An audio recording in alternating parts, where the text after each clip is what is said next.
And some of them are here tonight, obviously. So if you don't mind saying, some have come from many places around the world. Anyone here from Denmark tonight? There you go. She's the Denmark posse. Anyone from Finland tonight? Woo! Anyone from France? Woo! Anyone from Worthing? Close scoring. Okay, yeah. I've got Goring Gap, lovely place. Went to a barbecue last year there. Anyone from America? Yes. Brooklyn, and whereabouts are you from? Philadelphia. And you come especially this evening? It was part of it, yeah. Look, so yes. And finally, anyone from anywhere else in the world that isn't the UK? Where are you from? I'm from Prague. Prague. And you come especially for, yes, of course. Part of it. And where are you from? New Zealand. New Zealand? What? But you didn't come just for tonight, did you? Did you really? No. Back from the marina, does that count?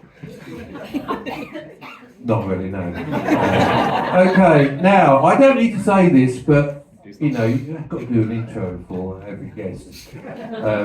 Neil Codling is a member of one of the UK's most renowned, it says here, bands. And they obviously were formed in the 90s, so were other bands like Oasis, but... Oasis are quite sick. Who's heckling? Was that Neil? Get out. Anyway, they're still going strong. And before we meet Neil, let's take a look at this.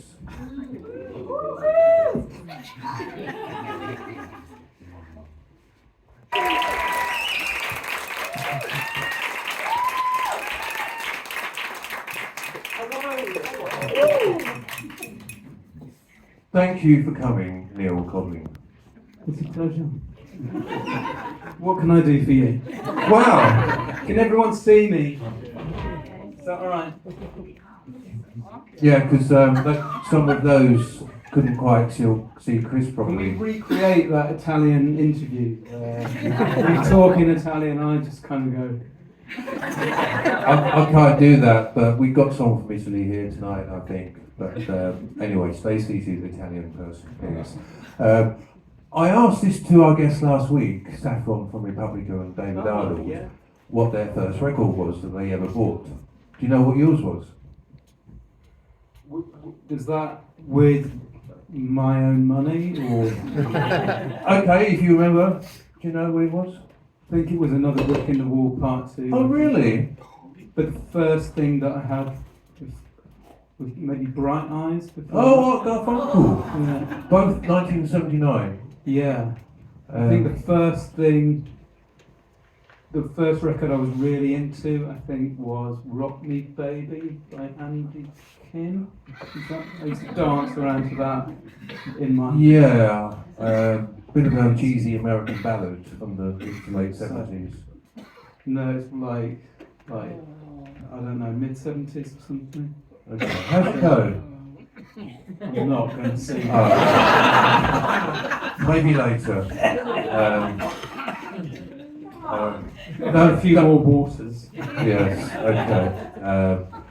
So, actually, when did Is that you... cool? Or not? The way you get into Morrissey's band is you have to tell him what your I heard about this. the first record that you bought was, and depending on that is whether he offers you a place in his band. So I think Art Garfunkel and Pink Floyd, I think I'd have flunked that. Well, you would have got in my band if I had one. Thank you. You know. When's the gig? After the Q&A. Anyway, when did you know you wanted to work in music? Were you really young at the time? Not that you're not now, but you know what I mean. Were you like a kid and you know... I was really like a kid, yeah. I always loved it, music, but I think it was when those kind of, in the late 80s, there were those shows that started to be on ITV called classic albums things, and they would have George Martin sitting there with a fader saying, this is a Del Ruba or this is a Mellotron, and hearing how interesting music was when you took half of it away and it still sounded good, I thought, okay, what's going on there? It's all like, it's still just as good with half of it missing. So I wanted to kind of learn how that was done. And I'm still like that really. With music, when you're kind of making it, it always ends up sounding like a pop song, but in the creation of it, that's where it's interesting for me. It's like we were talking with Chris earlier, saying that if you are a fan of a band and you listen to stuff, then you have a very different relationship with records than people in bands do, because for me, say, coming up was a very specific time in my life, and it's not a thing that exists on a shelf, or it's kind of a very weird thing. It's like a process for people in bands rather than here's a thing. But the creation of it, that's what really got me into it, I think. And I was always in bands when I was a kid, just literally pick up anything, play it. And it didn't really matter what it was. I was in so many NAF bands in school, but it kind of doesn't matter. I grew up in the Midlands where it's all rock music and it's all NAF, and I was an indie kid, but I'd play in absolutely any band that was going, What was the name of the first band you were in? Strange Love, actually, but not Strange Love. We were called Strange. And what were you doing in that band? Playing various instruments? Playing bass. Because you are a multi-instrumentalist, really, aren't you? You're not just a guitarist or keyboard player. Well, I'm kind of not good enough at any one thing to kind of be that one thing, but I'm really good at kind of filling in and doing the other bits. So I'm kind of for bits and pieces. But there's always room in bands for bits and pieces. Oh, yes. Bits and pieces, multi-instrumentalists. So Were you ever lead singer in a band? yeah. But I'm not going to talk about that. Luckily, those are the days before YouTube. There was a thing that we did, that Suede did in Japan years ago, where we all swapped instruments for Can't Get Enough. And we thought we got away with it. We thought that would never emerge, and we thought, goodness, that's not online. But it emerged. It's like another well-known big band did that on a European TV show, and they replaced the singer with, I forget who it was. we nearly did that as well. We nearly did that in Norway. Brett can be bothered to mime to a track like Film Star or something. And we were going to swap. He was going to play keyboards, and I was going to mime the words. But our manager Charlie at the time took Brett aside and said, "You are not doing that." So that could have been a kind of a moment. So at which point, I don't know if you made money from some of the earlier bands that you were in before Suede, but which point would you say you were on? Because people think with a career you're making some kind of money from it. So I guess when did you become a kind of paid musician? Well, Suede played Lincoln about a month ago, and that was where I first got my first paid gig. Why are they laughing? No, haven't finished this year. In 1994, I played at the Bishop Grosseteste College in 30 years in ago. Lincoln. We got 35 quid in a white envelope, and it's all been downhill since then. Wow. Okay. Actually, because you were at university, you studied English and drama, didn't you? Yes. So did you have any idea of what? Because I kind of think, because I didn't go to university, and if I did, I would have wanted, I think, to have a job in the area I studied, you see. But did you intend in any way to, I don't know, be an actor, for example? No, that was a way of kind of killing time, I think. Oh, okay. To actually make my mind what I was going to do. But I've always been a bit like that. I was like that in my choice of A-levels. I was a bit kind of choose ridiculous stuff that's going to be of no use to me. But you did When have I'm an an interest in, adult. say, drama. Well, grew up in Stratford-on-Avon, which is like a very boring market town, apart from there's a little bit of pizzazz because there's a theatre based around Shakespeare there. So it's a really weird place to grow up because you could kind of walk backwards and forwards across the town. It takes 10 minutes, but you never see the same face again. It's just rammed with tourists all the time. It was a really odd, dissociating place to grow up. But there was this one little bit of it that was like, oh, if you can kind of navigate this way, you can kind of be involved in something show busy, you know? There'd be a way out of this kind of boring place. And I think a way out of boring places is really intrinsic to everybody in Suede, you know? It's like finding that little Yes. raft that's going to kind of Matt keep from you Hayward afloat. Heath, not far from here.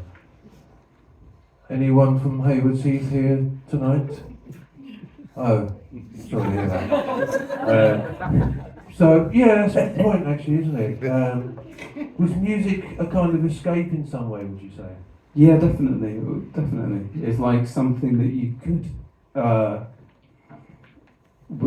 was a really, it's not so much the case now, but back then you could really describe who you were by your tastes, you know what I mean? It's like, there's an a kind of identity thing that having certain tastes, wearing certain t-shirts immediately gave you your tribe you could spot, and or the way that you dressed or the way that you conducted yourself. So and it was out of that kind of Suede emerged, I think. It was like Suede were one of those bands where they didn't kind of weren't part of a genre, so they kind of made their own genre to kind of create that thing. And Brett talks about it a lot, that kind of thing about tribes, and he couldn't find his tribe in Hayward Heath, so we had to invent it. So, were you, obviously it was 95, I gather, when you joined the band, and they were formed, what was it, 91 or 2 formed? 89. 89. Okay, so it's 35 years, really now, I guess, since they were formed. Were you a big fan before you joined the band? Yeah. So I heard all early demos from Simon. He used to send me tapes and stuff. Yes, of course, so your cousin. Yeah, it's the only reason I'm in the band. I just kept pestering him and he went just to shut me up. Did you I want to be in the band with you? No, but what happened was when I kind of graduated and I stuck around college for 1 week and then came straight to London with nowhere to live or anything, and found a place in Crouch End the night that we drove down with a mate, and stuck around there long enough that the Suede were up in Crouch End at the church studio, Dave Stewart's studio, and they were doing the demos for Coming Up there, and I popped down to see them, and then a few days later I went to see Simon, and then Brett popped round and picked something up, a lighter or something. So I started kind of like being in the scene kind of thing. Started going around to Simon's and hanging out. I don't think Simon really knew that I played much, but he knew that I could kind of play piano, and I've been I'd hung around at Phoenix Festival that they played in '95, and they just asked me down. They gave me a tape of this of the early stuff from coming up, and they said, "Oh, have a listen to this, and we're having a rehearsal tomorrow." So that was like October '95, and so I just stayed up all night learning it. Something that kind of like terrifies me now, the idea of having to learn 6 or 7 songs and then stay up all night doing it, and then go in and then sing and play. I just don't think I could do it now. But yes, that was my first rehearsal in October '95. That was around the middle of Britpop, really. You know, because it kind of started really about a year and a half before, I guess. You know, and I know Suede. You could say that to an extent, even though Oasis and Blur might say, "Well, we don't really like it. We didn't really see ourselves as being part of Britpop." But I think Suede was said to be the first Britpop band, even though Brett, at least him, dismissed it, as it were. And, yeah, I think as soon as anything gets a name or a scene, you're kind of like, everyone in that scene goes, "No, we're not that, are we?" It's like, yeah, for shorthand, if you're telling people what you do, then yeah, we're a Britpop band. Yeah, I think some of the Britpop, aside from Blur, Oasis, maybe Pulp, even though the music was wonderful with all those bands, but you had other bands coming out, like maybe '96. That was in a way more Britpoppy. I think Sleeper, the more sort of, you know, that was in a way more Britpop than Suede. Do you see what I mean? It was more poppy for a start, and then you had all these other bands emerging a bit later on, and then got lumped in together. But Suede, it's really weird being part of Britpop when at that time, because we were kind of hardly ever in the country. We were always on a bus in Europe, and all these records were coming out. So it's like, we didn't feel part of a British scene. We weren't even around. You know what I mean? We'd be around I rented a flat for a year, and I stayed there about 20 days. So it's like, and most of that was when we were kind of doing B-sides and stuff. We'd literally come back, do a week of recording B-sides, and then go on the road again. So yeah, it was. We felt kind of, we were part of that scene, but we didn't feel part of it at all. You'd turn up and you'd go do Top of the Pops, and that would be your time in London, and then you'd be off again. When was your first appearance on Top of the Pops? 96? Yes. What was the song? Trash. We did it twice. Yeah. Okay, separate programs, you mean? Yeah, it was so good it stuck around. Let's do it again. We didn't get it right the first time. At the same time, it went up the charts, I gather. So I know, you know, when you talk to like someone in a band or a singer, it's maybe a cliche thing about Top of the Pops, but was it a particularly big deal for you to be on that? The thing I remember most about Top of the Pops is that we were never trusted. We were always the first band on the call sheet. It always said like 7 a.m. Suede arrived. It's like, that's what it means you've got a reputation, when it's like, just get them there before they can take all the drugs. You know what I mean? It's like all the big stars, they kind of like turn up at like 5 to 5 and it's fine. But Suede, let's sort them out first. Get them in makeup, anaesthetise them with boredom. Yeah, that's my abiding memory of Top of the Pops, hanging around. And that's what Charlie Watts says, 95% of being in a band Yes. is hanging around. Yeah, yes. Which is, common in, I guess, the creative industries, especially if you're performing live. But can you name any other big acts who might not be obvious on when you were on Top of the Pops? When I say obvious, like not a Britpop one. Can you remember who else We played at the same time. on the same show? We always used to play with Gina G.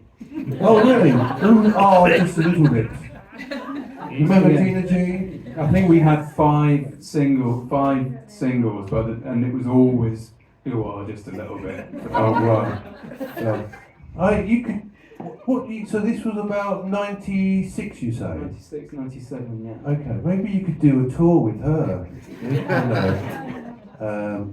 Double header, yeah. Yeah. Like instead of the Manics. Yeah, absolutely. Would be a great fit. Yeah, absolutely. Yes, that would work really well. Can you remember much any particular memory of coming up and being part of that? Was there one, not necessarily a moment, but something that sticks in your mind after all this time?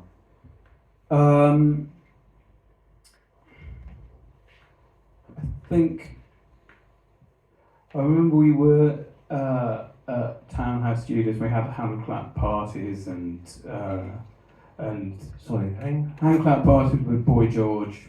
You'd have hand clap kind of overdub to do, Sure. and so you just grab everybody who was in the building and force them to clap in time. Oh, okay. And yeah, he was there for that one.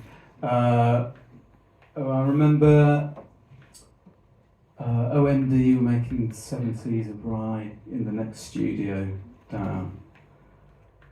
Oh, great.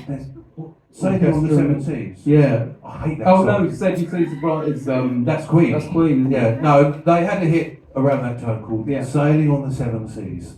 OMD, of course, they've done so much good stuff. But I hate that song so much. Honestly. Anyway, no, it's... So that's Sorry, you don't... So that's it's not about who me. was in the next studio when our producer Ed was making Mirror Moves with Who was it? Psychedelic. Richard Pulse. Butler, yeah, with Psychedelic First. When he was making that, Michael Jackson was down the corridor making Thriller. So, Oh, yeah, this was America. so there you go. That's our equivalent to Michael Jackson down the corridor making Thriller. It was OMD. Wow. But yeah, we were. It was like really expensive studios, but Yes. we were a bit skinned, so we were kind of stealing toilet roll Well, from these really? £2,000 a day studios. Yeah, Bloody hell. yeah, it was straitened times, but I used to do that today. Not really. No, I haven't stolen any book roll for quite some time. Actually, now, so your first, it's not just going to be, your first this and that, but your first gig was with the band. What do you particularly remember about that? Anything in particular? that was at the Hanover Grand in January '96, and I remember it was really small stage, and and I hadn't thought about what it would be like at all. And my main kind of worry was like Brett was moving back so much, I cannot get hit. Still does, doesn't it? Yeah, exactly. And it was so small, such a small stage. It's like it's easy. The stages we play now, it's easier to get out of the way of that thing. I just can't look at him when it's swirling his mind.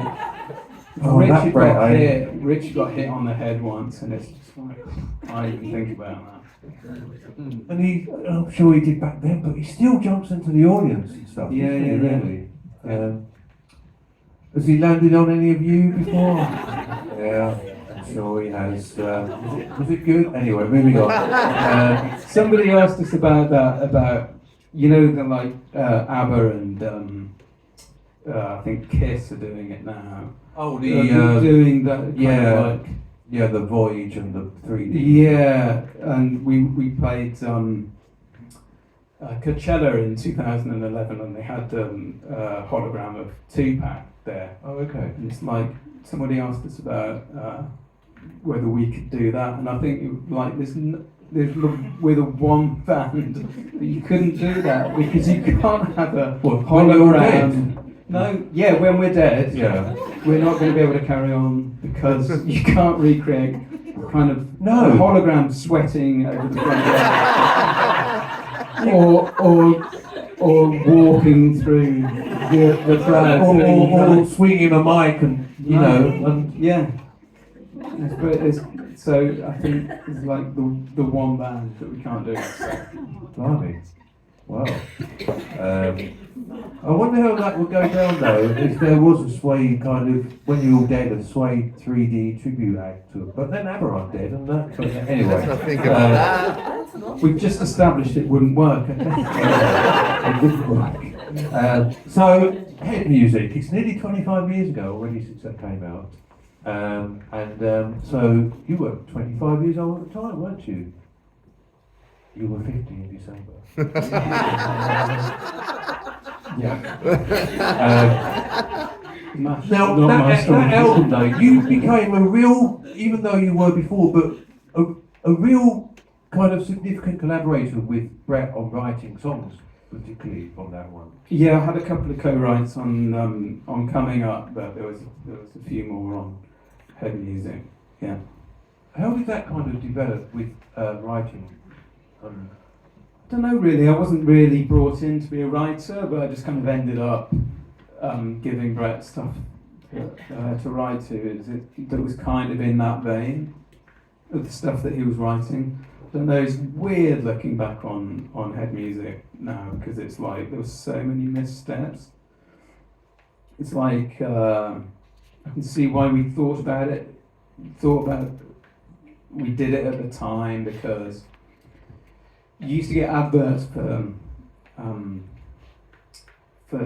albums on posters, and it would say 74 minutes of music, and it was more about, because CDs cost like 17, 18 quid, and there was a feeling that you had to give value for money and stuff. So we put a whole load of stuff on that record that shouldn't have been on there, you know. So it's weird, we're kind of talking about it now. Like Sorry. Chris was saying, it's fine.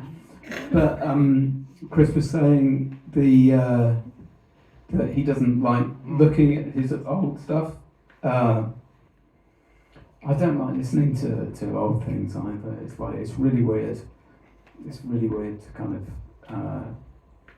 go back over old ground. I kind of very rarely listen to things unless I'm kind of, we're redoing a song and I need to work out what we're doing, but it's a bit odd. Is it mainly the older stuff, or you know, like auto fiction? Are you okay with that? Yeah, I kind of enjoyed doing the auto fiction because after the last tour in April, I kind of put together a live version that's just come out, and that was fun doing that, kind of piecing those things together. Kind of did most of that in April. Went through all these kind of virtually everything we recorded in that tour and kind of picked the best ones. In fact, that thing that you played earlier of that one on stage, I mixed that, so it was interesting. I'd never heard it over some kind of over proper speakers. It sounded good. It's kind of fun. That kind of, you know, I joke about toilet rolls and kind of in studios and things, but it was like the making Coming Up was like such a fast forward education in how you make a record. It's like I started out making, like, not knowing what anything did in a studio, and then by the time we finished that record, it was kind of like, okay, we were like, I knew what everything did, and it was like, okay, this is what I want to do, you know. It's a classic. It's one of the classic British albums of the '90s, really. Can you see that? Or It's nice of you to say. I can't really have that No. kind of relationship with it. It's does kind of anyone else think it is? I had a big whoop over there and a silent nod. Okay. No, it's, anyway. What would you say you find most rewarding about being in Suede? Is it playing live? Is it being in the studio? Or all of an it. event like So this? they're totally different things. When they're two very different aspects of it, but the whole thing is like. And do you love it as much as you always did, if you ever did, really? Yeah, totally. And Wow. the thing is like it's such an important part of me that is when you have time off around Christmas and New Year. After a while, you get really antsy. You kind of go, I can't wait. We're going back to work on Friday. Going round to Rich's place, we're writing. What are you It's next week? No, this Friday. And next week. Oh, this week? Okay. Yeah. I've lost track of where we are. So this Friday and next week as well. So So what are you going to be doing? You're going to be writing a new started album? work again today. Yeah, we've kind of never stopped writing. No. Because the way that we write nowadays is like, it's just we have to keep writing. Because if we Yeah. stop, the kind of writing muscles kind of wither. So So we have to kind of keep things going. absolutely. New album in the autumn? No. No. Well, I don't know, can you we give us a haven't world even- exclusive here? No. Okay.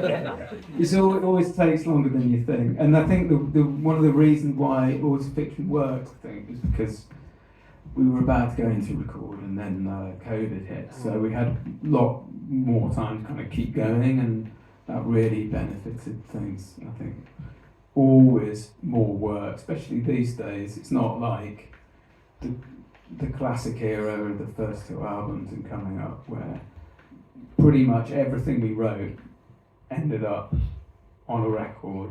Now, I'd say 1 in every 12 songs ends up on a record now. Jesus. So there's a whole lot of stuff that just doesn't see the light of day. So is it a group thing who makes these kind of decisions? As what causes it? Yeah, it's kind of obvious though. It's not obvious, like the ones that really leap, the songs that really leap out are like, oh, that's one, because they need that extra thing going on in them. It's like, and everyone knows it when they hear it. So like that one on the stage was like one of the ones on Autofiction when everyone went, oh yeah, this is going on the album, and you need that kind of. Everybody gets it straight away. That's kind of A&R kind of. When an A&R guy gets So hits yeah. 15 Yeah. seconds, he goes, yeah. Yeah. Oh, that must be good. If you all agree, oh yeah, this is it. This is a really good one. Yeah, so I mean, the genesis of different songs is different every time, but you definitely need those kind of instant hits. But yeah, so that's what keeps us going, I think. I think if we were a bit,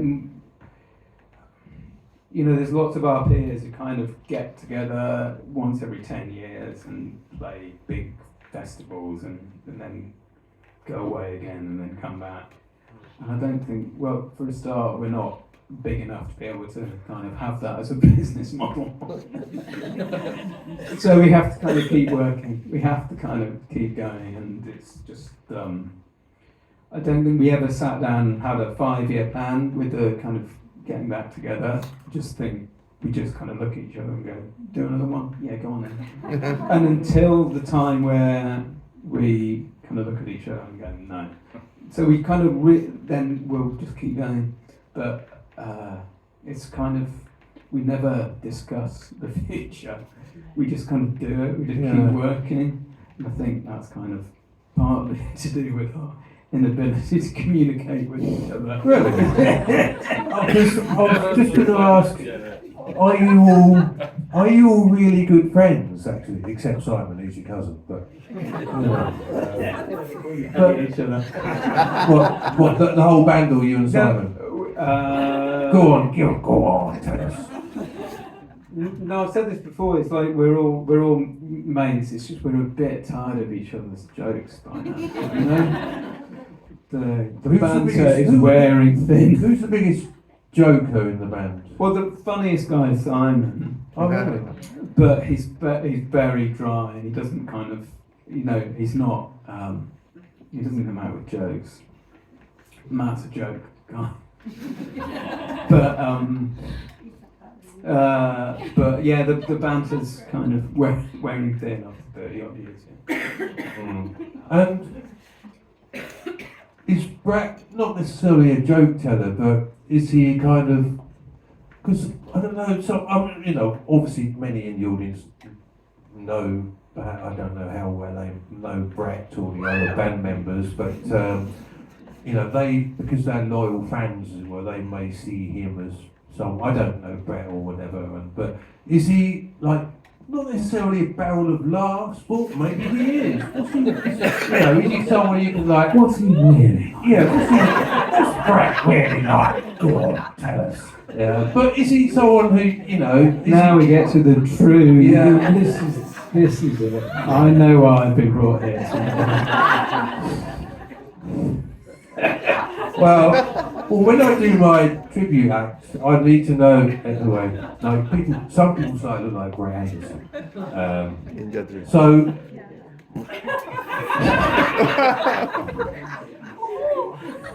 Back to that Italian interview.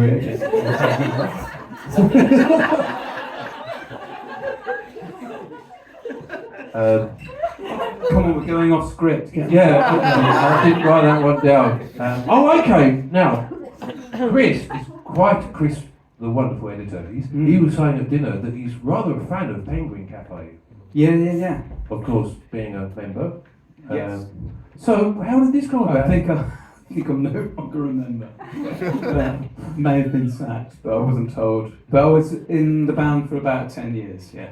And when did you last have any involvement with them? We played a gig at the Union Chapel maybe 3-4 years ago. Okay, and have you not heard from them before? No. I'm sorry I It's a brought bit them like up. one of those band stories where they just stop picking you up when they go through a gig. Okay, so we talk about Suede. Let's get back to Brett. Okay. So Brett, this year, are you I excited? did play a ukulele solo live on Radio 3. Did you? As part of the Penguins, yeah. What program was that?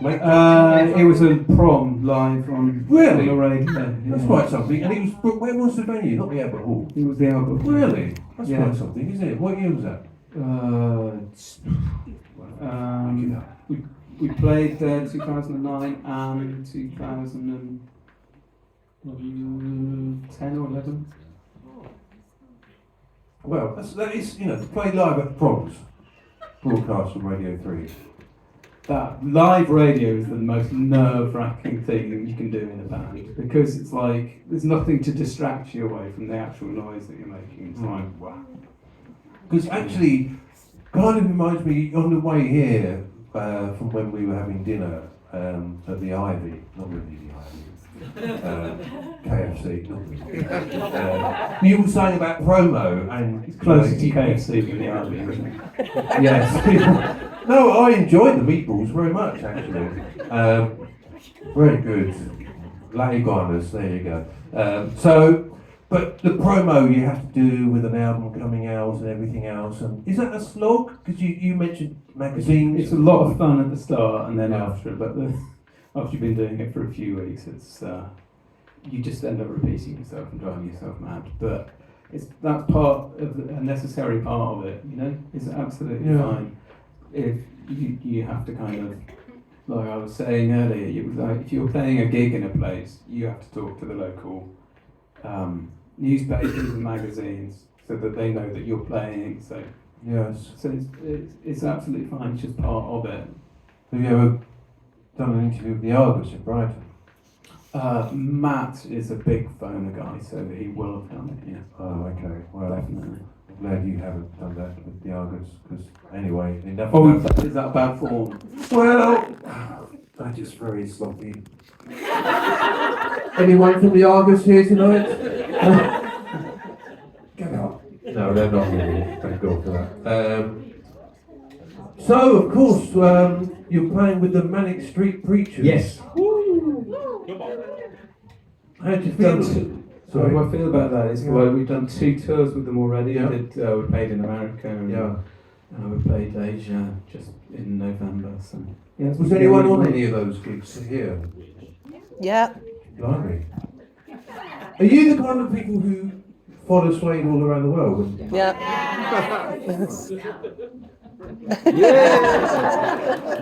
What's that like? You know, you've got, and obviously lots of them here, to have such a loyal, devoted following. It's amazing, and I can't thank anybody enough. All we can do is like try and repay it. You know, it's like we can't pay it back. We can pay it forward and kind of try and make as good records as we can. And it's because this is it very much feels like we've been given a second chance. You know what I mean? Since we got back together, and it feels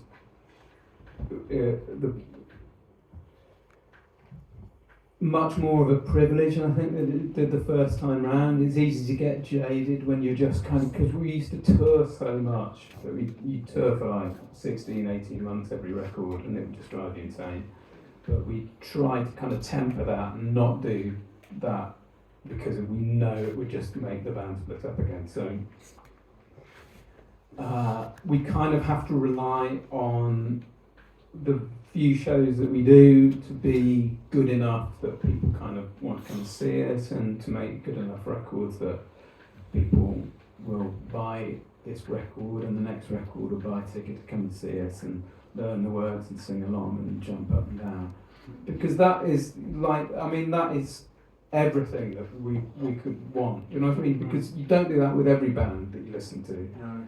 And we appreciate that so much, and it's like, yeah, honestly, thank you so much. We feel very privileged. We don't want to drop the ball this time, because we kind of, that's kind of what we did last time. You know what I mean? When I see photos and videos with the band performing and the audience, they're so enthusiastic, aren't they? You know, you look at the faces and stuff, and Yeah, the I think love that's they the have thing and- that you look at that is like, you can't, that is real joy, do you know what I mean? And Yes. you're in kind of, it's our job to make sure that that happens, do you know what I mean? You can't Yes. kind of fake that, kind of, that, Sure. that interaction is like, yeah, Absolutely. it's so important. Sounds And I think that Suede have that, a kind of, we know what we're like live, we're a bit of a kind of chaotic mess, and we have to kind of, it's like we can fall apart really easily, and that's kind of part of our charm, I think. And but within that kind of moment where everything can fall apart, that's where the magic lies, I think. And I think that's kind of how it works, is that there's a slight chaos, a slight kind of, it's that kind of out of our comfort zones, and but slickness isn't what you want necessarily. And, no, we you know, we don't think we could be slick if we tried, but we're kind of tight but Yeah. messy, do you know what I mean? It's Yeah. like, but that's, you know, you need grit in the oyster Sure. to make the pearl, so it's like that's. But to be tight and messy with some grit is the best thing, isn't it? Yeah. I don't know why I'm so laughing. Sounds like we need a shower. I need a shower. Yeah.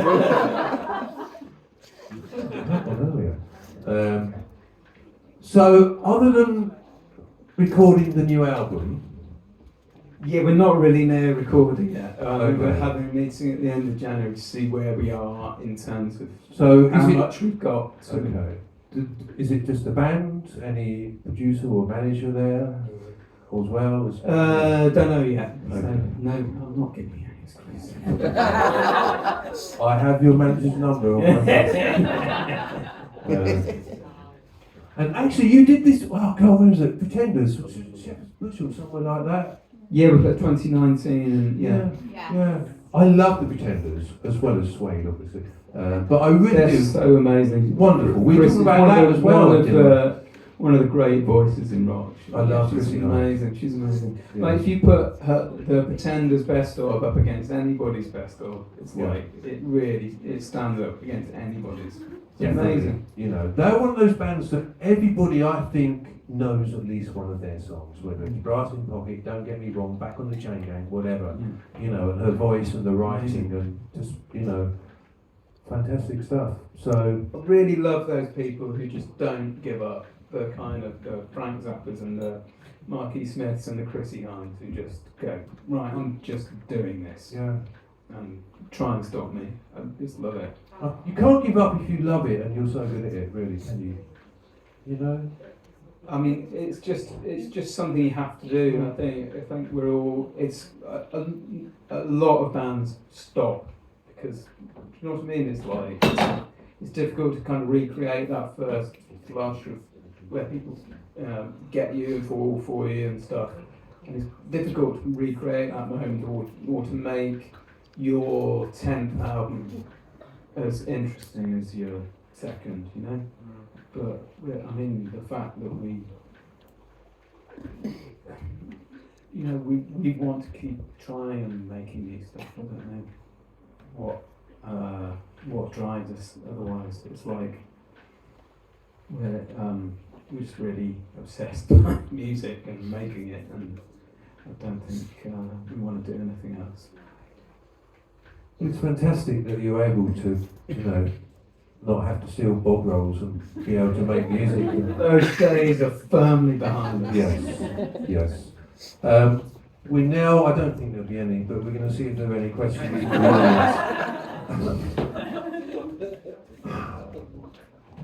audience.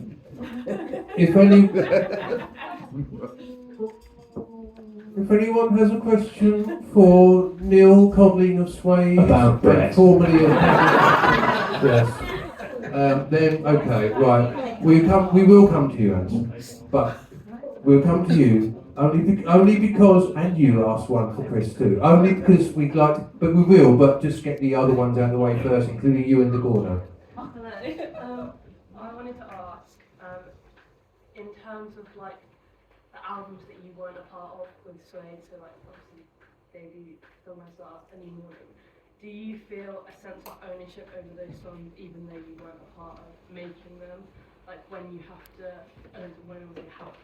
when you perform them at the gigs, do you feel differently performing those songs versus the ones that you have written? Tell you what, even the ones that that I've written, they as soon as you've written them, they become something else. You kind of launch them into the world. You don't go, I'm playing one of mine now. It's not like that at all. And it's like, so no, not at all. We don't feel any ownership over them or have any other opinion about them other than you have to make them sound as good as possible. That's it. It's like it's a real privilege to play that stuff off those first two records. They're so great, but you don't go. It's like poor Richard. He's been spending his whole life playing these things, but they're part of the set, and it's like we were kind of talking about that the other day. Actually, is Brett says that like 90% of people who come to any one Suede gig haven't seen the band before. And I'm not sure that is, yeah. And I'm always pushing to kind of have more. I think sometimes I don't think he's got a kind of much faith in the back catalogue as me and Richard think he should have. So I think we could kind of diversify a bit more sometimes. Do you know what I mean? So we're always trying to kind of do it, but I'd really like But I'd really like to know, I don't know how we could do it, but I'd really like to know what the percentage is, whether you could do it by asking people at the door. So have you been to a Suede show before? On a tour, because I'd love to know that figure. Because I think it would be very different from 90%. And I think that would alter what the Why do way. you think so? Yeah. I don't know. He's just at a festival. I can kind of imagine it because you just go to a festival. Sure. You look at people who stand in front of the pyramid stage at Glastonbury and they do not know what they're listening to. But like Elton, who? Yeah. So it's different at festivals, but I think I'd like to diversify a bit more and over the course of the tour. I think it's like if you play residency at places, you kind of have you can kind of do different songs on each night, and I think anyway. Does that answer the question? Yeah, I guess so. Thank you. That was a good question. I know in the past you've done, like with Stuffy Clemp, the Ship to Shore things, sort of, work in the art realm and some soundtracks. Do you feel like Suede currently, sort of takes up so much of your time that you're not tempted to also do other things, or? I'd love to do, because I did this kind of strange, ambient, kind of odd, modernist kind of 10-minute piece for Stuffy Clem's artwork called Ship to Shore that was shown in Southampton 13, 14 years ago. I did that with Ollie from the Penguins, the violinist. He's an absolutely sensational musician. But it's got such a full-time job, Suede, now, that we're always working, always writing, and like I say, it's like there's a kind of it's like an iceberg. The actual amount of work that you have to do before you kind of have something that's releasable is quite a lot. So it's a full-time job. There's not much time to do other stuff, but yeah, I'd love to do more stuff like that in the future, definitely. How many musicians in the audience? That's not many, is it? 3, I count 3. Okay. Okay. Someone, maybe, I think, a bit modest, Just I didn't put my hand up there. Sorry. You're not in the audience. But you do a lot of music stuff, including producing. So if you need a really good producer, check out Daisy Edwards.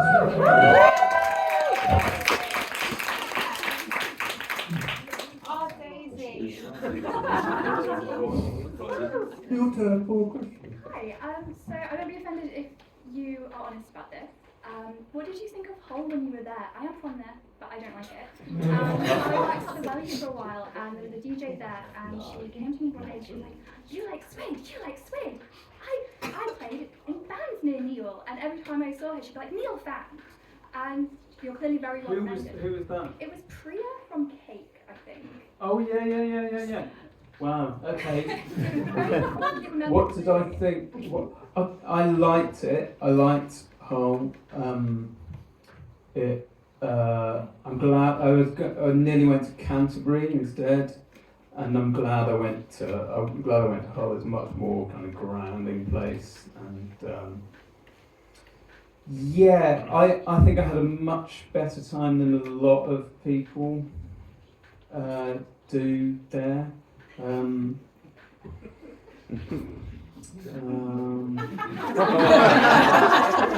streets are paved with fish there. It's very windy, but I felt I was really welcome there, and I had a good time. Met some amazing people, and I don't think I'd have been a musician if I hadn't met the people that I did meet, because they were very kind of I was a bit reticent about kind of taking instruments, because I'd been in loads of rubbishy bands at school, and kind of thought I'd leave that behind me when I went to university. But they said, oh no, bring some instruments and do this and do that, and kind of brought me out of my shell really. And I learned really quickly from playing with really good people in bands, so I'm very thankful for it. But it's very cold. That easterly wind is like, you think it's cold out here. But yeah. Thank you for your question. You're with the big hands. Thanks for the water, Sam. Cheers. Yeah, but I didn't have big hands. No, I just meant, because I didn't mean its size, I meant that it was immediate and very demanding almost. I am not immediate and demanding, but I don't know. You're not Samantha Hand. Question, though. please. Well, there you go. Samantha Hand, anyway, with her hand.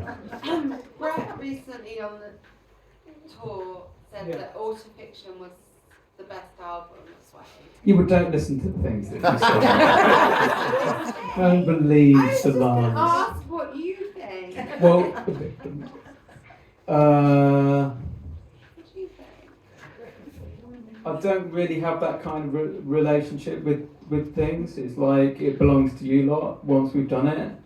And I think Brett has a very different relationship with the records, because he has to go out there and convince people, journalists and people who are in the audience every night that this is,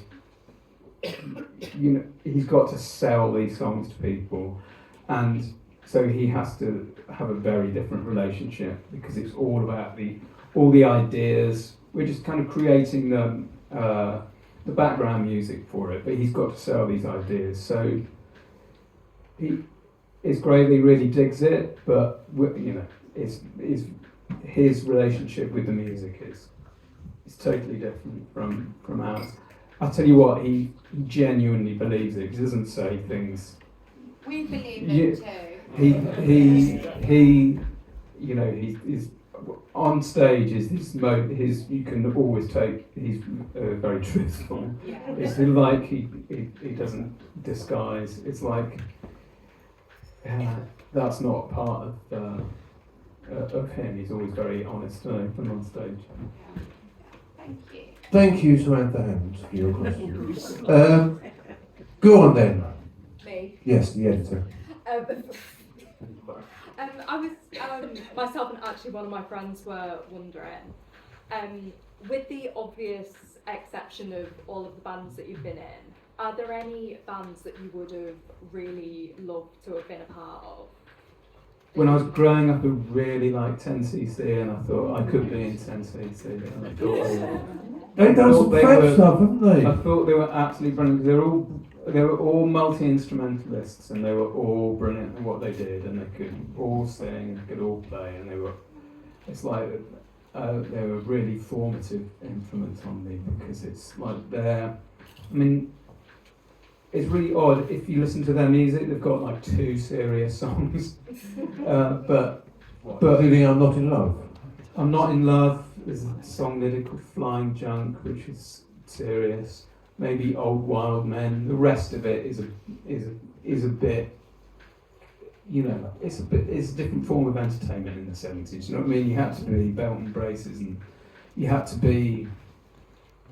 You put on an album, it had to have dark stuff and light stuff and funny stuff and silly stuff. You know what I mean? It's like because it was a different form of entertainment back then. You had to have light and shade and stuff. And I thought they did it all brilliantly. So when I was a kid growing up, I'd never really realised that you could spend your pocket money on records. I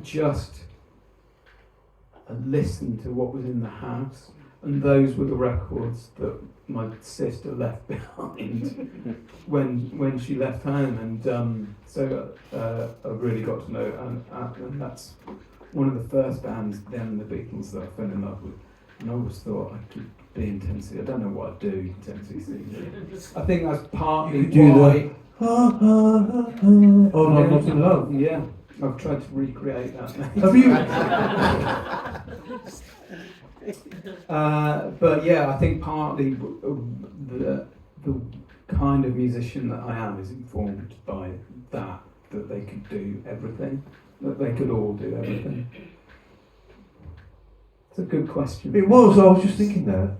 I can't take credit for it. It was something that I asked on Twitter, so I can't take credit for it. But I'm glad that you thought it was a good question. I'll pass that on. Well, as with Chris, good questions. This is Chris. Now Now he's gone. Because Chris has gone now. I can fanboy about him. He's amazing.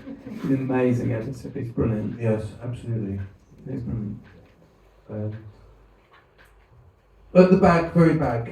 Oh yeah. Hi. You weren't part of the band when A New Morning came out.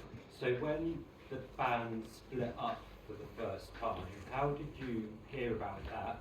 And then in the intervening years, were you kind of friends? And then when they reformed, was it kind of assuming that you were going to be back part of that reformation, or?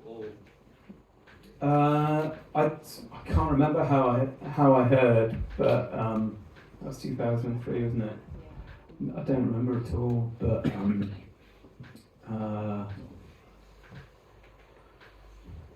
yeah, it was like it was. I don't think it was A New Morning so much as the singles that happened after it that kind of convinced Brett that Sorry, there's some dripping going on. I wonder what that sound was.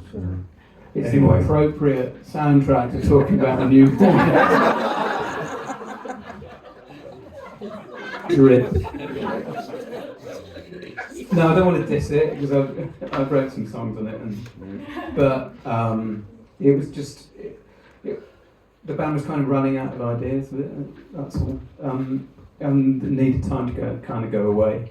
We kind of stayed friends. We didn't see each other much, but we kind of all stuck around. Simon moved abroad, but we all stuck around in London pretty much. So we'd kind of bump into each other still, and but when we got back together, I didn't know. Brett called me and said if I wanted to be involved in the Albert Hall gig, 2010. But no, I didn't. You could have had. Not had me involved at all, and so it was nice to be asked. You could have had Alex, or he could have had just Richard, or whatever. So it felt quite. No, but it's true. It could, it's like you never know, do you? So it was nice to be asked, and I kind of had unfinished business with everything, because I kind of left them in a difficult way, and it wasn't kind of my choice. I was just had to go. I was got sick and had to quit. So I kind of wanted to put things right, and kind of every record that we make coming back is kind of like trying to redress that balance and trying to put right all the things that we were doing wrong on Head Music and A New Morning, I think, and we really kind of want to try and make sure that every record is kind of as good as we can make it.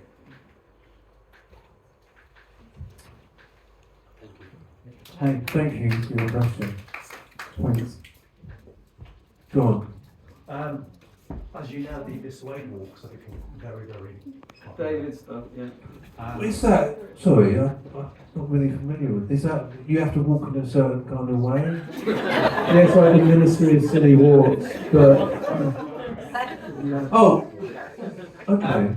So we tried to expand them. Right. We did one last year in Birmingham, Yes. And now we're What, doing like venues and stuff? yeah, precisely. But Yeah. we're trying to expand even further now. all those places are gone now.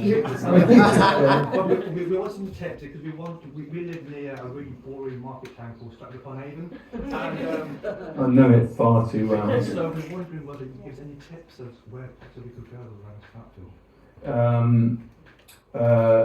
Well, I'd like to, but it's kind of, if I give away too much, it's going to be people, family who aren't going to be so enamoured with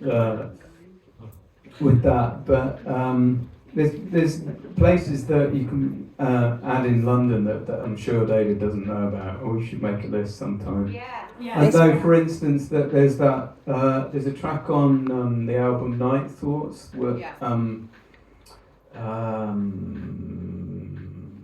is it When You Were Young, with the there's an old lady and talking in a cafe. Is that right? No, it's a different one. Different track. Different track. It's almost what it is, but it's a different one. Huh? It's a different track. My album. But I can't remember which one. It's in between songs, isn't it? Is it at the end of Learning to Be? Or Yeah, something? that's No, there's. I remember I recorded some kids in a park doing for Learning to Be, and Boris Johnson was playing tennis in the background. But there's an old lady who says moaning about kids reading phone, fiddling on their phone, and that was on Westbourne Grove. There's a cafe called L'Etoile, and Brett went in there for a cup of coffee and just started talking to an old lady. Got his iPhone, put it on the table, and he just started talking, and she started talking, and out of the middle of nowhere, without any suggestion from Brett, she said the title of the song, When You Were Young, you know, and it's like, I can't remember exactly what she says, it's been a while since I recorded it. When you have all the time in the world. When you're young, when you're in that age, you think you've got all the time in the world, yeah. And so we had to put it on the record because out in the middle of nowhere, because there's that song on Old Friends on Bookends, the Simon and Garfunkel thing, with old people talking. We like that. We wanted to put it on a song, and so that was like incredible. It just out in the middle of nowhere, she kind of mentioned the title of the song, so we put her on. So that's L'Etoile, I think, or something like that, on Westbourne Road. You can stick that. It is there. Yeah. It's still there, that place. Yeah. Did anyone know that? Have I just told some told an anecdote there? Everyone knew. There you go. But so not Stratford, but there's another one. You just have to make shit up then. Yes. Yeah, Birmingham's had its fair share of shit.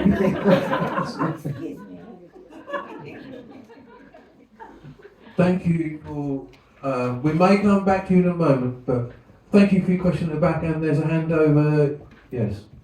Neil, if you had to pick up one instrument, one book, and one record, which would you choose? And then I have a second question. If you could see a band live that you're never going to see because the lineup has already disappeared because they are dead or dismantled, I don't know, Rolling Stones with Charlie Watts, for instance. Right, yeah. Which band would you choose as well? That's a good question. Which instrument? We're in a really guitar-y place at the moment, so I pick up the guitar. That's like that. It's not always the case, but a guitar, a book. Well, like a kind of desert island book. Yeah, maybe Anna Karenina or something. Because you expect to be there very long. No, I'm quite a quick reader. I kind of just get to the end, start again. What was the other thing? A record. A record. Blue, Jenny Mitchell, maybe. And which band would you go to see? Which band with any lineup?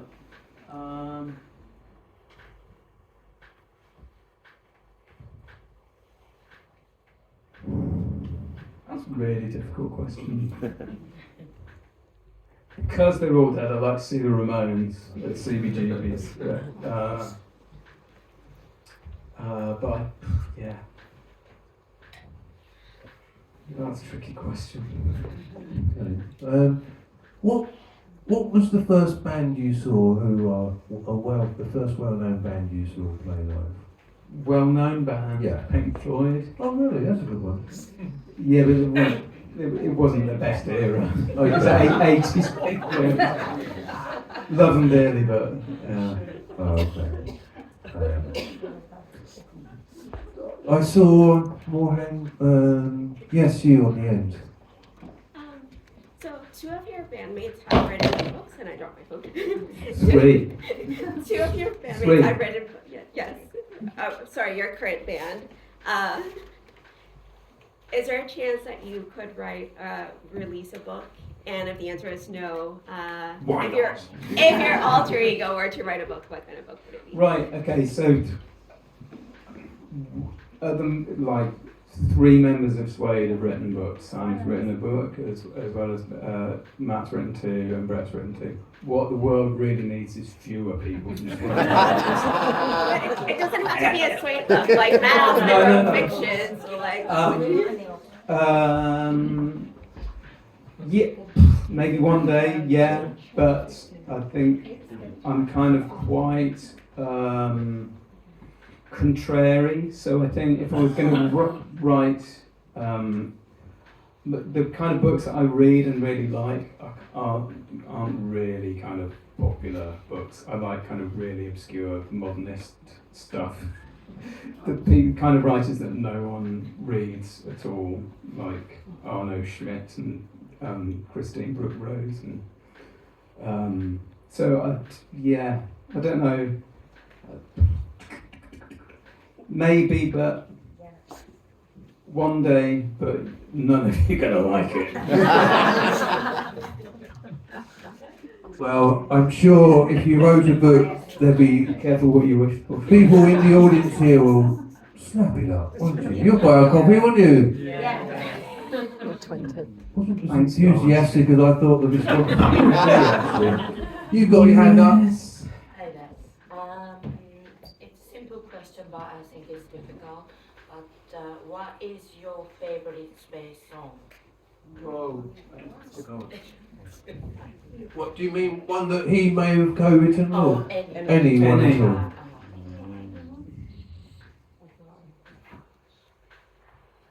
That's really difficult. What's yours? To listen to or to play.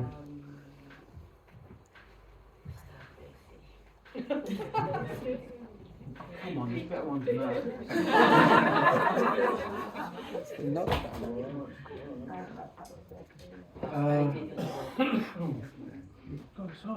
It's really hard. It kind of like.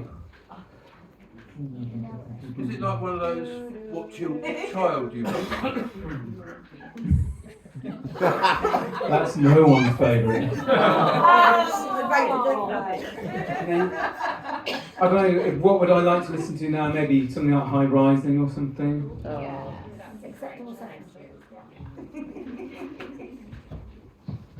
Is that okay? Yeah. Good. You really look like Brad anyway. You really look like Brad. I don't know what to say, like, I have had that a lot. Take the compliment.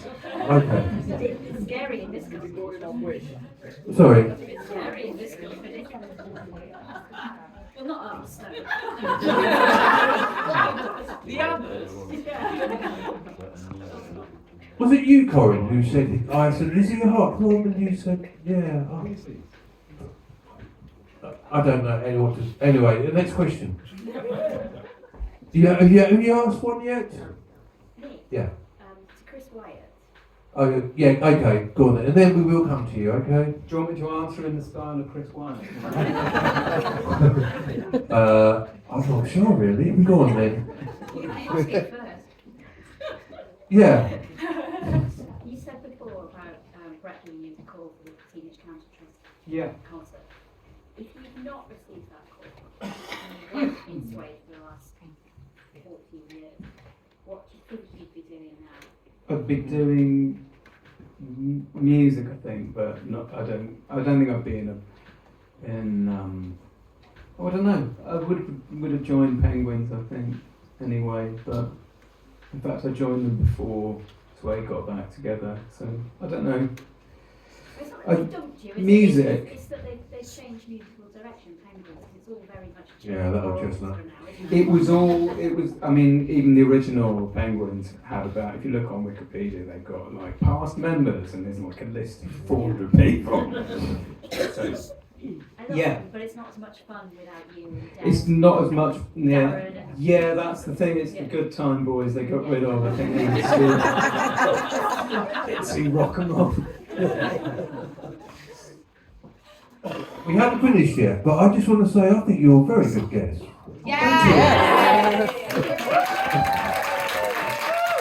Can I say something as well? I'd like to thank everyone for coming out. It's absolutely amazing. I said yes to Wayne's offer to come and do this because honestly, no one's asked me to do these things on my own. I've normally got my mates with me to kind of do these things, but no one's ever asked me, so I appreciate that. But I'm amazed at everyone coming out to hang out. It's really great. So I know it's been the coldest day of the year so far, so thanks for enduring that, and I really appreciate it. It's been amazing. Thank you.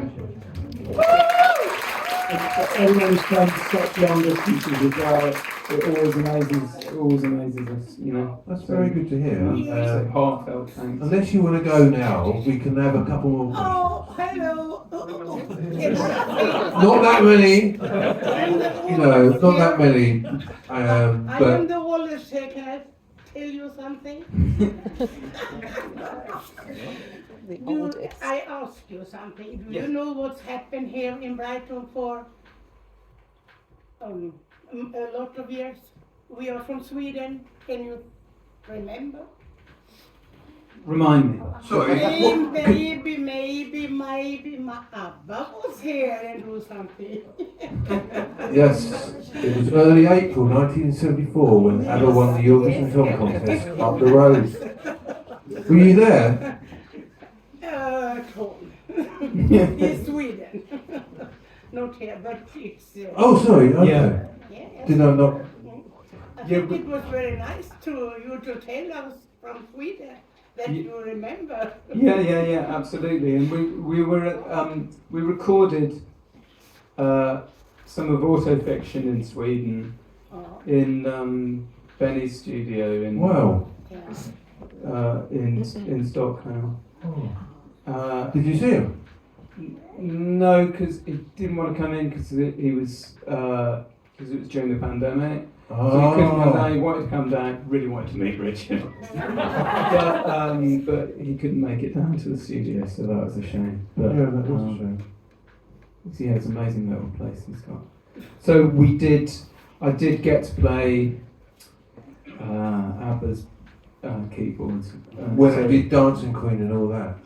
Yeah, there's an enormous Yamaha, I think it's GX1 or something, that you can see on the ABBA the movie, and it's like you have to climb inside it. It's so big, and that was in the studio. So I played that. I played that on a track called Days Like Dead Moths. And I played their like that one, don't you? So, and I played their Mellotron and stuff. So it's like, yeah. I tried to get Bjorn as a guest. That might be like an anecdote that you can tell, and it's just like, yeah, you're in a band, yeah. Oh, you've played ABBA's keyboard. No, it's good. Musical history right there. Yeah, it's amazing, and they're all painted white. Has there been a legend or a performer that you've met who has been a hero or idol? You know, someone. Something to write in your book. Yes. I need to think think about it right now. Right. Have you met anyone from 10cc? Or Pink Floyd or the Beatles? I've met, I've met Nick Mason from Pink Floyd. He couldn't wait to get away from me. Seriously? They couldn't wait to get away from you? Yeah, it was a bit. Can I go now? I tried to get him as a guest, and I wrote to him, and then his PA emailed me the next day saying he's not available. He didn't want to do it. No, he's very polite, and it's really. I love Pink Floyd, but yeah, I thought he didn't really. He hadn't heard of Suede, but he had heard of Penguin Cafe. So seriously, yeah. They Pink Floyd wrote See Emily Play about the wife of the guy who originally formed Penguin Cafe Orchestra, Simon Jeff's wife, Emily. Oh. See Emily Play is about him, about her. Oh, bloody hell. Yeah, that was Pink Floyd's first single, I believe, in about 67. Was that Arnold Lane? Second single, maybe? We're doing an edit there. That was. Oh, I'm not sure one of those. Anyway, do you want a couple more questions? Yeah, come on. Okay. Come on then. Come on now. Go on then. So, some of the old Suede songs you're actually singing, and you sort of touched on this before, and I didn't like what you were implying. So, my question is for Wayne. Don't you agree that Neil should sing sometimes at Suede gigs? I see absolutely no reason why not. If Brett leaves, you can take over. Brett is getting up there. He needs a break sometimes. He does need a break. Yeah. Even Mick Jagger lets Well, Richard sing. I've never thought about it. The songs that The I rest of us sang. have thought about that a lot. Yeah, maybe I really one day. have a lot. Maybe I need to do a kind of separate thing, and I don't know. Yeah, come to Denmark. You've always loved Suede. It's amazing. Yes. That place, yeah. Yes. Come to Denmark. Yes, the singing thing. I think when we were doing the it was you showed us up there the Film Star video. We had to go through Film Star umpteen times, and and Brett said, "I can't be bothered to do it anymore. You go out there and sing something, sing Digging a Hole or something." But I didn't because it's like everyone was just like completely frayed. Everyone wanted to go home by that point, so I'm not going to. Tricky audience. Thank you. Not this one. No. The one in 1997. This one is now I have to backpedal. We were very compliant. No, but it was late. It was late on. Yes, it was a lot. Yeah.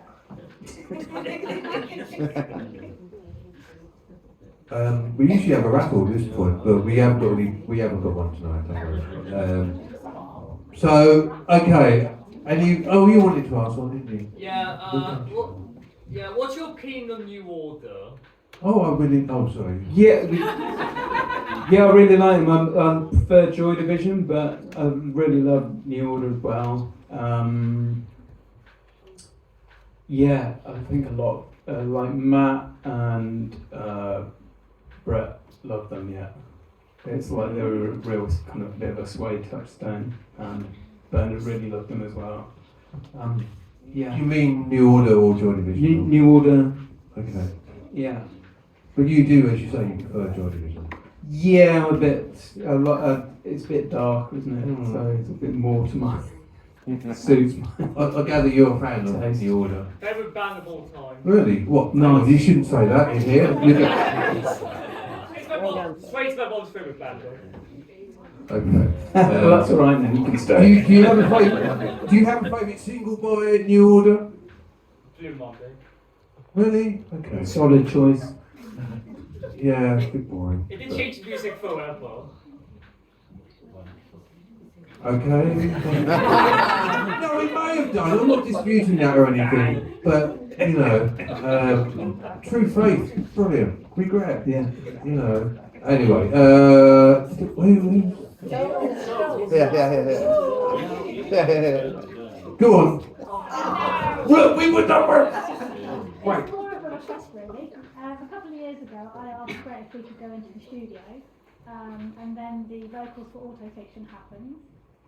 So we're available for the next album. If you want to invite us, and please can we have a credit this time? Hand clap Well, party. I couldn't Surely give hand clap everybody who party. sang on Autofiction a credit because then it would have taken pages and pages. There were loads of you, so yeah. I put all that together. Everyone, every shout and every scream. I'm so that was a lot of sorry. fun to do. So some of the hand claps and screams were by some people here, or Yeah, because of COVID, we couldn't get everyone in a studio at the same time. When we started making Autofiction, we were at Air Studios in Hampstead, and there were only 2 people allowed in any one room at any time. So it was like you have to kind of like, so and so wants to come in, that person has to go out. So it was very difficult. So we couldn't do what we wanted to do with Autofiction, which was like have the audience involved. We kind of thought about recording it live or having, all manner of things because it's such a kind of live record. Maybe we can do that again with a different. Let's go. Next time, yeah. Yeah. And yeah. Wow. This time we'll take your names down.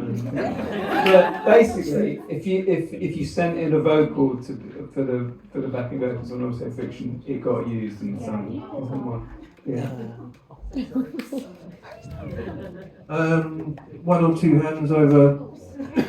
Did you come when we had Matt? Me? Yeah. Yes. Okay. What's your name? Jules. Okay. I was just going to ask about the Crush Kid gigs. How different were they compared to your normal Suede gig? Back when we didn't know anything from them. Yeah, they were really exciting to do.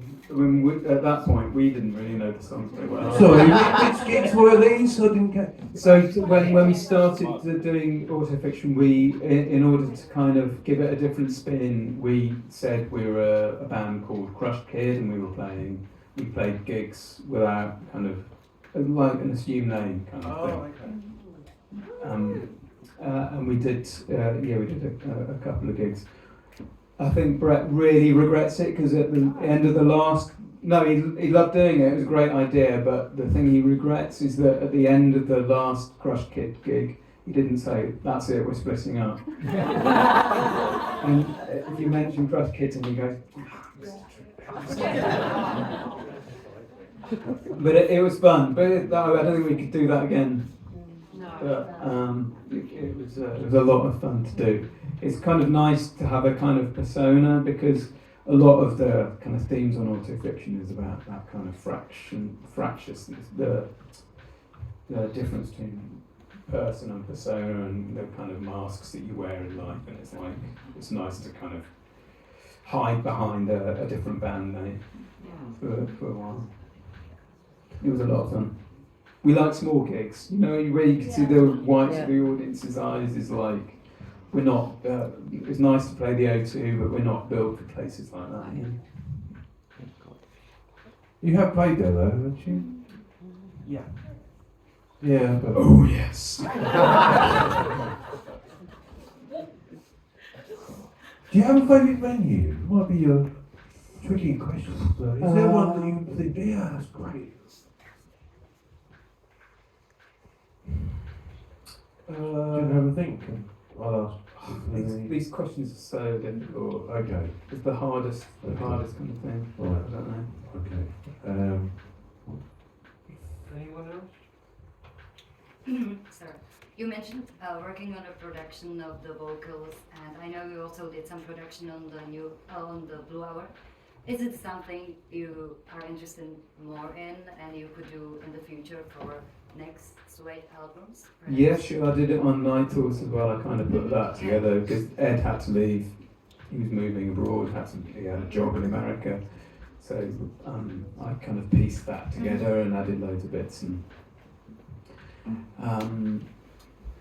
yeah, I love doing it. The kind of stuff that we're working on now is a bit more band in a room kind of thing. Autofiction is a bit more honest and less artifice, so there's less to do. It's a bit, so we were able to kind of do all the production work when we recorded it, really, in order to keep it honest. So there wasn't so much to do, but would I like to do it again? Yeah, definitely. I love doing it. I love kind of putting songs together. It's really one of the things that I love most. So yeah, I will be doing it again. Like I even do little things like that Autofiction live record. I put it together. Someone else mixed it, but I put it all together. Brilliant. And I did that. And I do kind of the odd live gigs and stuff. I mix things. So I just can't stop fiddling with the music. Thank you. It's a compulsion. Thank you for your question. It must be bloody good being in a band and getting these people who really like you. I mean, there's such a primal thing. I really like making a racket, and if you put on a guitar and turn up an amplifier, you go. It's like you can piss off so many people. It's great.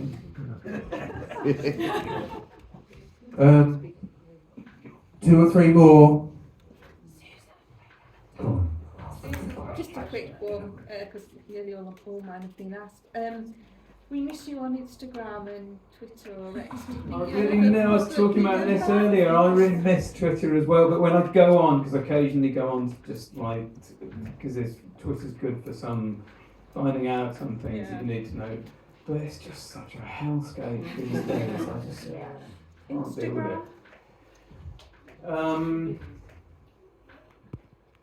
I don't know, kind of left that as well. It's just better for your kind of. Yeah, it's better for your head, and it's just so it eats up too much time, I think, and it's just like that scrolling thing. I've got a very addictive personality, and it's just like that's a hole you can. That's 3 hours you can lose a day. So, nah. Sorry, but I miss communicating, and I miss kind of having a laugh on Twitter, and I met so many really cool people on Twitter as well. It's like it was good for a time, and then it's not anymore.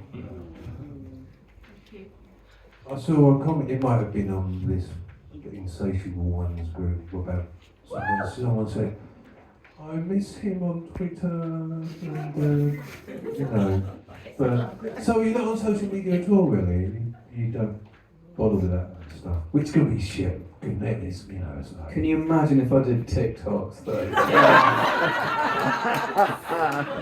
Who's on TikTok here? Suede! Suede are on TikTok. Who? Suede? No, yeah, but I mean here, not, you know. Are you many TikTokers here? Is that what you call them, TikTokers? Or, but TikTok is it's a bit crap, really, isn't it? It's, you know, it's what is it? So you have to do these really short videos with something silly in it. It would be good. You can really do that.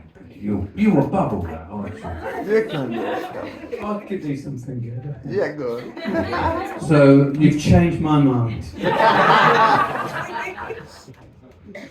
Any more? Yes. Go on. Hi. I was just wondering, do you get the chance to listen to new bands much? And if so, have you got any recommendations? That is always a tricky question as well. I quite like English Teacher. I like them.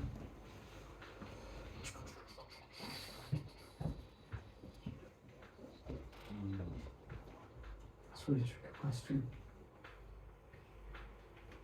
I think I put something in the Insatiable Ones fanzine. I think about yeah. So. Yeah, sorry, things fly out of my head. It's like when you kind of sit down at a piano and people say, right, play something, and then your mind just becomes this kind of Zen garden of like, If there was a piano here, which there isn't, but and you felt like having a tinkle, would that be on the piano? Not that kind of a performer. Okay, it might. That's a TikTok again. But would there be a particular? It might depend on the mood at the time, what you might want to, with your tinkling do, as it were. But would there, some might do some bit of Chas and Dave, or is there some kind of not do Chas and Dave? You're not a fan. I mean, they're all right. They're just not for me. Okay. Ain't No Pleasing You is one of the best songs of the 80s, actually. But it is. But anyway, you know that one, don't you? Okay, he said in the Chas voice, as it were. Company song. Don't worry, we're nearly finished. Then you can go home. I know you're dying to leave this dive. Okay, we've got time for 2 more brilliant questions.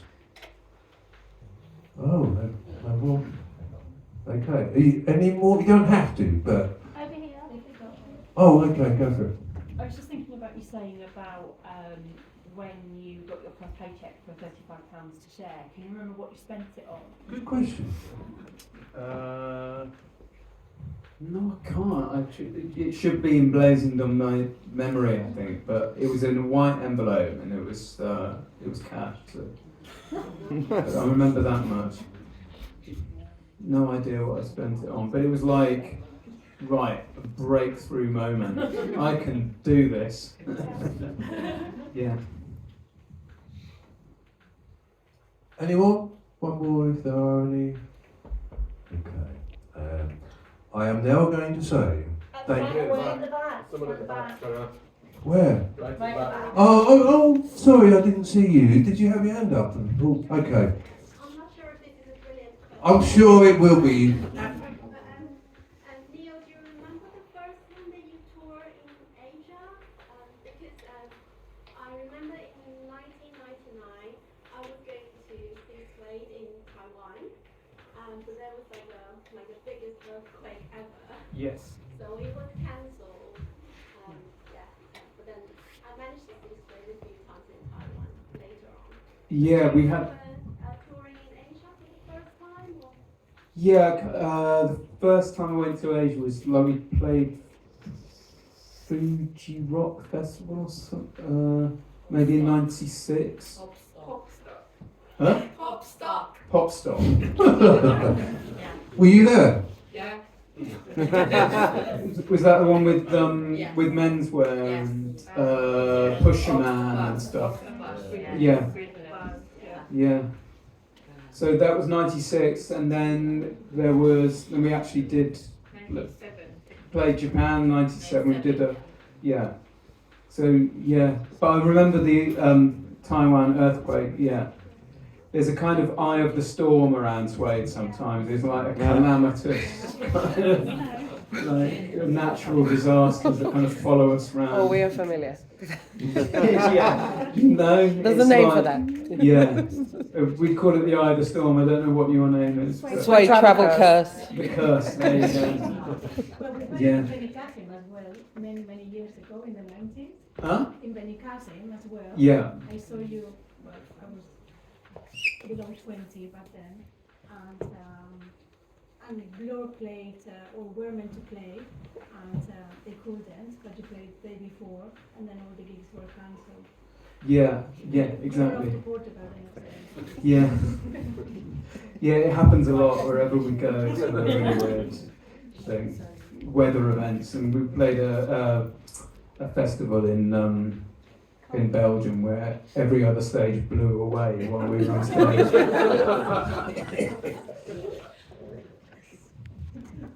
Thank you for your questions tonight, and thank you to Neil. Thanks, guys. I really appreciate it.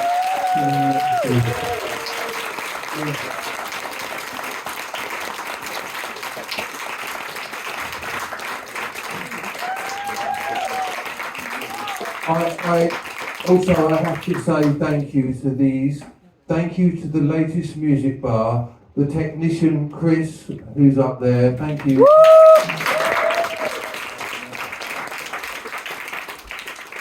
Thank you, Chris. Can you not play so much Steely Dan next time? Okay, but you know, don't do it again. Play the right Steely Dan. Yeah. Oh, thank you to Deanna, she's a lovely person, and she has devoted her life to working at this venue, and she loves it so much. Chris didn't turn up, neither did Sevia. Thank you to Guy Pearce, who was on the door. He's gone home now, back to Worthing. Jonathan Glendenning, I don't think is here. He puts the bits together for me. No, but thanks, Jonathan, anyway. Thank you to Hotel Pedorocco. Thank you to Chris Wyatt, who has gone back to London. He was a lovely chap, Chris. Really. And thanks again to another lovely chap, Neil Codling.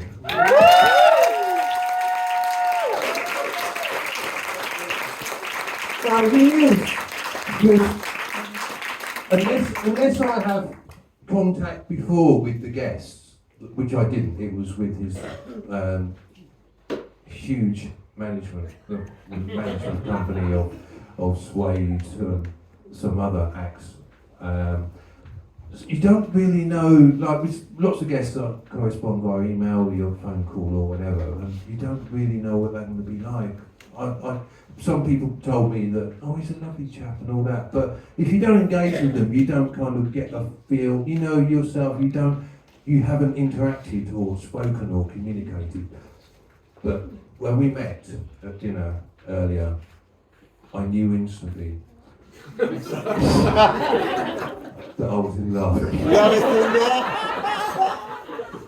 I'm just joking, don't worry.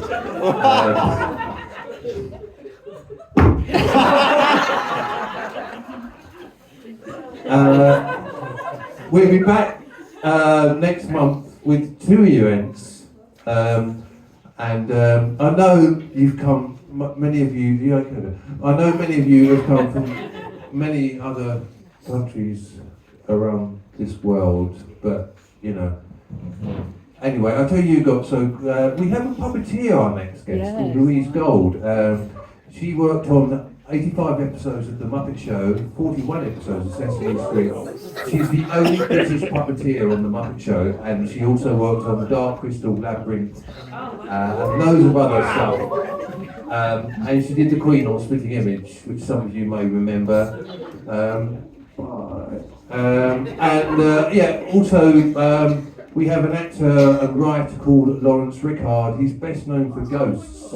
He's Robin the Caveman and also Headless Humphrey. So that'll be good. There's 7 more places left in that one, so unless it's sold out already.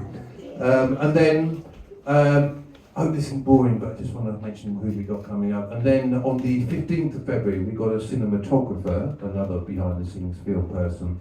His name's Peter Szczycki, and he was a cinematographer on The Empire Strikes Back, the Rocky Horror Picture Show, 11 David Cronenberg films, and lots of other stuff as well. And the other guest is an actor, Toby Jones, best known for Detectorists, and more recently, obviously, Mr. Bates versus the Post Office. And he's done loads of other stuff like the last Indiana Jones film. So he'll be good. Nearly done. And then, so that's on the 15th of February. And then in March the 14th, we've got an actress called Kathy Tyson.